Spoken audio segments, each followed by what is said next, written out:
बिस्मिल्लाहिर्रहमानिर्रहीम। अस्सलाम वालेकुम। जो मान रखने के लिए हारते हैं उनसे कभी नहीं जीता जा सकता। हालात कैसे भी हों दुआ मांगते रहें, खैर मांगते रहें, मोजज़े होने में देर नहीं लगती। पैदल सफ़र करने वाले पेट्रोल इजाफे से मुतासर नहीं होंगे।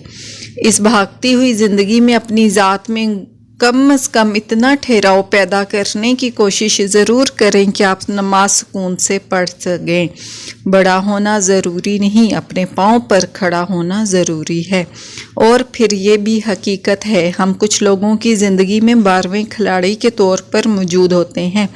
ऐसे में जब कोई और दस्तयाब ना हो तो फिर हमारा इंतखाब किया जाता है। कुछ ख्वाब बड़े सहर अंगेज़ होते हैं, इंसान जाकर भी इनमें ही खोया रहता है। वक्त भी अजीब चीज़ है, किसी से गुज़रता नहीं, किसी के पास होता नहीं। जो इंसान आपका ज़हनी सुकून तबाह कर रहा हो, इससे किनारा कर लेना बेहतर है। Okay, take care all. अल्लाह हाफिज़।